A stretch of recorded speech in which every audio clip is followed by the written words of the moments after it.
Hello my dear future doctors and my dear friends. तो चलिए आप सभी का स्वागत है फिर से मेरे एक नए ब्लॉग में। तो आज हमारी विजिट है वैक्सीनेशन सेंटर पर, जो कि है हमारे डिस्ट्रिक्ट हॉस्पिटल में। तो अब हम जा रहे हैं अपने डिस्ट्रिक्ट हॉस्पिटल के वैक्सीन सेंटर पर। तो ये देखिए हमारी बस चल रही है और हम पहुंचने वाले हैं डिस्ट्रिक्ट हॉस्पिटल के अंदर। ये है हमारे डिस्ट्रिक्ट हॉस्पिटल का गेट, जहां से हमारी बस एंट्री ले चुके हैं और अब हम धीरे धीरे अंदर पहुंच रहे हैं, क्योंकि डिस्ट्रिक्ट हॉस्पिटल में जो पेशेंट लोड है वो बहुत ज़्यादा है, तो यहाँ भीड़ भाड़ बहुत ज़्यादा रहती है। और गाइज अब हम लोग पहुँच गए हैं डिस्ट्रिक्ट हॉस्पिटल के अंदर और बस से नीचे उतर चुके हैं। तो अब हम जा रहे हैं वैक्सीनेशन सेंटर पर, जो कि आज हमारी एकदम न्यू विजिट है, क्योंकि इससे पहले जो भी विजिट हुई हैं वो अलग अलग डिपार्टमेंट में हुई हैं। अब ये वैक्सीन डिपार्टमेंट है, तो आज हमारी विजिट यहाँ पर है। तो चलिए मैं आपको दिखाता हूँ कि यहाँ पर क्या क्या फैसिलिटी है और कौन कौन सी वैक्सीन रहती हैं। तो गाइज ये है यहाँ का जनपदीय वैक्सीन भंडार, ज़िला बहराइच, जिसको कहते हैं डिस्ट्रिक्ट वैक्सीन स्टोरेज, जो कि बहराइच में लोकेटेड है और ये लोकेटेड है बहराइच डिस्ट्रिक्ट हॉस्पिटल में। तो अब हम इसके अंदर पहुँच गए हैं और ये है यहाँ का ड्राई रूम। तो अब हमने एंट्री कर ली है ड्राई रूम के अंदर और यहाँ पर क्या देखते हैं पहुँचने के बाद कि यहाँ पर तो सिरिंज एंड नीडल रखी हैं, यहाँ पर कोई वैक्सीन नहीं रखी है। और गाइज ये देखिए, ये है कोविड-19 का जो वैक्सीन लगता था उसका रिकॉर्ड कार्ड, इसमें डोज का रिकॉर्ड होता था। और गाइज ये देखिए अब हम पहुंच गए हैं वैक्सीन स्टोरेज रूम में, जहां पर कि वैक्सीन को स्टोरेज करने के लिए डिफरेंट टाइप के इलेक्ट्रिकल कोल्ड चेन इक्विपमेंट हैं और इसी में ही वैक्सीन को स्टोर किया जाता है। तो अब हम लोग इसको देख रहे हैं कि यहाँ पर कौन कौन से इक्विपमेंट रखे हैं। तो ये सब जो आपको दिख रहे हैं ये वाइट कलर में, ये हैं आइसलैंड रेफ्रिजरेटर, जिसको कहते हैं शॉर्ट फॉर्म ILR। और ये तो गाइस चलिए मैं आपको मिलाता हूँ अपने बैच के सबसे होनहार छात्र से, क्योंकि हर मामले में आगे रहता है, बस एक मामले को छोड़ के। तो ये हमें बता रहा है ये आइसलैंड रेफ्रिजरेटर के बारे में कि इसकी कैपेसिटी ज़्यादा है और बाकी की कैपेसिटी कम होती है। इसकी कैपेसिटी होती है वाटर की 100 लीटर की। तो चलिए गाइस ये देखते हैं ये सभी लोग क्या देख रहे हैं। तो हाँ, ये लोग देख रहे हैं डीप फ्रीजर में। तो ये है रोटा वायरस वैक्सीन और जो साइड में रखे हुए हैं वो हैं आइस पैक, जो कि वैक्सीन कैरियर में रखे जाते हैं वैक्सीन को ले जाने के लिए।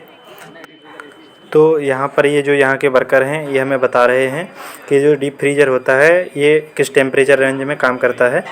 तो ये काम करता है -15 डिग्री सेंटीग्रेड से -25 डिग्री सेंटीग्रेड की रेंज में, और इस टेम्परेचर पर ये वैक्सीन को यहाँ इसमें रखता है और इसी टेम्परेचर पर ये जो आइस पैक है उनमें बर्फ को जमाता है। और ये भी डीप फ्रीजर ही है, इसका भी टेम्परेचर सेम होता है जो अभी मैंने इससे पहले आपको बताया है।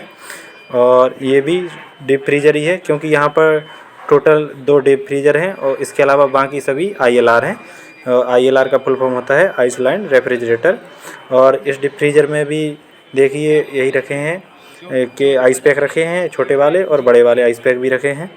तो ये हो गया डीप फ्रीजर। तो अब देखते हैं हम इसमें दूसरे टाइप के जो ILR हैं उनको। तो इसमें स्टोरेज है वैक्सीन, इसमें डिफरेंट टाइप की वैक्सीन स्टोरेज होती हैं और उन्हें एक ऑर्डर में स्टोरेज किया जाता है और उन्हें हमेशा इस बास्केट में रखते हैं, जिससे कि जो हीट सेंसिटिव वैक्सीन होती हैं तो अगर वो डायरेक्ट कांटेक्ट में आएंगी तो उससे वो ख़राब हो सकती हैं, इसलिए इनको हमेशा बास्केट में रखा जाता है। तो ये हमें जानकारी देते हैं, तो चलिए इनको सुनते हैं।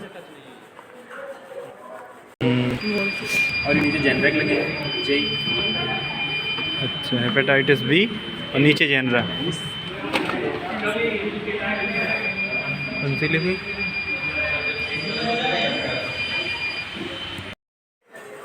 और गाइज ये जो आप वॉल पर फ्लैक्सी देख रहे हैं, तो इन सभी फ्लैक्सी में उस चीज़ की जानकारी दी गई है कि कैसे आप वैक्सीन को स्टोरेज करें, क्या उनको स्टोरेज करने का ऑर्डर है। और ये जो सामने बास्केट दिख रही है, तो इसमें जब वैक्सीन कैरियर में ले जाया जाता है उसके बारे में बताया गया है। और ये है cold chain non electrical equipment, जब लाइट चली जाती है तो वैक्सीन को इसमें स्टोरेज कर देते हैं। तो चलिए फ्रेंड्स अब मैं आपको दिखाता हूँ इन सभी इलेक्ट्रिकल इक्विपमेंट को जो मॉनिटर करता है। ये है वो लॉगर। अगर किसी भी इक्विपमेंट का जो टेम्परेचर बढ़ता है तो ये लॉगर ये डायरेक्ट अलर्ट कर देता है, जिससे कि जो दिल्ली में ऑफिस है वहाँ से डायरेक्ट कॉल आता है कि आपके इस मशीन का टेम्परेचर बढ़ चुका है और आप उसको कंट्रोल करें या उसको प्लग लगाएं। जैसे कि लाइट चली जाती है तो भी इसका जो टेम्परेचर बढ़ जाता है तो ये मॉनिटर डायरेक्ट अलर्ट भेज देता है, जिससे कि वहाँ से कॉल आ जाती है। तो इसके बारे में हमने जानकारी ले ली है और ये सभी मशीन के लिए अलग अलग है। एक मशीन के लिए पर्टिकुलर एक लॉगर प्रोवाइड किया गया है और ये हमेशा चालू रहता है जब तक लाइट बनी रहे।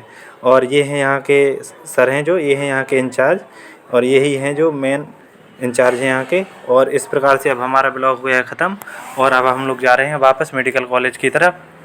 तो ये हमारी बस चल पड़ी है मेडिकल कॉलेज के लिए।